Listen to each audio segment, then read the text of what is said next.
Ryan Reynolds here from Mint Mobile. With the price of just about everything going up during inflation, we thought we'd bring our prices down. So to help us, we brought in a reverse auctioneer, which is apparently a thing.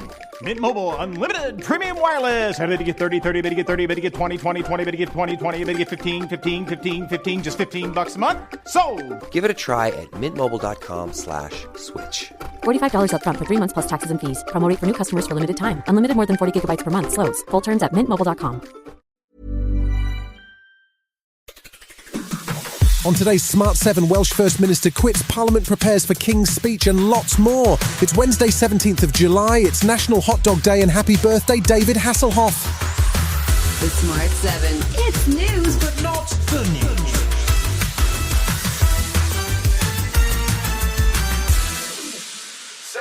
Just days after he had a formal visit from new Prime Minister Keir Starmer, Welsh First Minister Vaughan Gething has announced he is stepping down from his position. He hasn't been in the job long, about 4 months in total, or 2 Liz Truss terms. His resignation comes after a series of internal arguments, which saw him publicly sack Minister Hannah Blythin over what he said was a leak to the media. There was also a controversy over donations and claims that he had deleted messages that should have been kept as public records. 4 members of his cabinet then resigned on Tuesday, which effectively left him no choice, so he made a formal announcement. In 11 years as a minister, I have never made a decision for personal gain.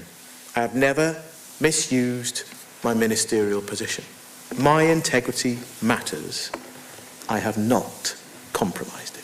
Former First Minister Mark Drakeford says he felt it was the right decision, while the leader of Plaid Cymru, Rhun Yorwerth, says it's time for the people of Wales to make their voices heard. The change of one First Minister, OK, but going through a succession of First Ministers and crucially going through a period where we have so many pressing issues that Vaughan Gething has been unable to get to grips with. Let's put it to the people. Ask them what kind of government they want.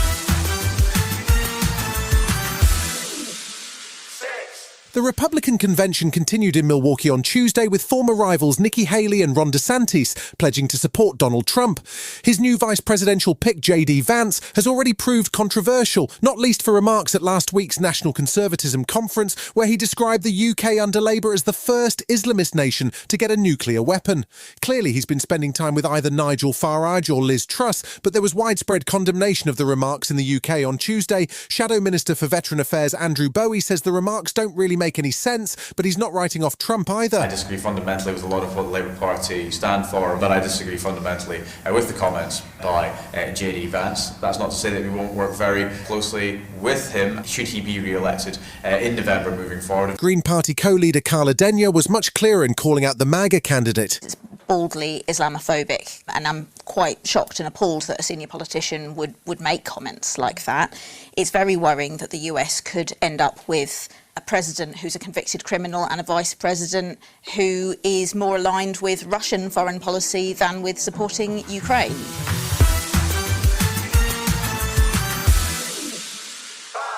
It's still early days for Keir Starmer's new Labour government, but so far they seem to have hit the ground running. Wednesday sees the King's speech, which marks the formal opening of the Labour-run Parliament and could contain more than 30 new bills. Among the items expected to be included on the agenda are the nationalisation of the railways, a formal plan for Great British Energy, planning reform, and even potentially some items that didn't get passed by the Tories, which might include the no evictions bill and the smoking ban. In advance of Wednesday, Sir Keir Starmer also announced a formal review of the UK's military and the threat it faces. Defence Secretary John Healey says a strategic defence review is critical. A new government needs to take account of the new era. We've seen increasing instability and uncertainty right round the world. The threats are growing.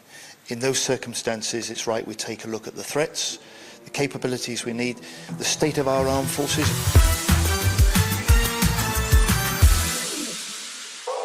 The 1st of July saw Hungary take over the rotating presidency of the European Union, and Hungarian Prime Minister Viktor Orban has been busy ever since. He took it upon himself to visit Kyiv, Moscow and then Mar-a-Lago in quick succession, and now says that once Trump wins the US presidency, he will put a detailed and well-founded plan in place to end the war. Orban is closely allied with Russian President Putin, and this diplomatic activity has caused anger in EU circles, with EU Commission President Ursula von der Leyen criticising what she called attempts to appease Putin. Now, the EU has decided to boycott any meetings held in Budapest, and Daniel Freund of the German Green Party thinks the bloc should go further. This is a good first step that finally there are some consequences. Orban is breaking the treaties. He shouldn't have gotten this presidency in the first place, so it's good that there's a boycott now by the Commission. I think the Parliament should follow that example and boycott this presidency as well. Still to come on today's Smart 7, Southgate steps down and Glenn Powell brings his bestie to the cinema. Right after this. The living room is where you make life's most beautiful memories. But your sofa shouldn't be the one remembering them. The new life-resistant, high-performance furniture collection from Ashley is designed to withstand all the spills, slip-ups, and muddy paws that come with the best parts of life. Ashley high-performance sofas and recliners are soft, on-trend, and easy to clean. Shop the high-performance furniture in-store or online at ashley.com. Ashley, for the love of home. Welcome back.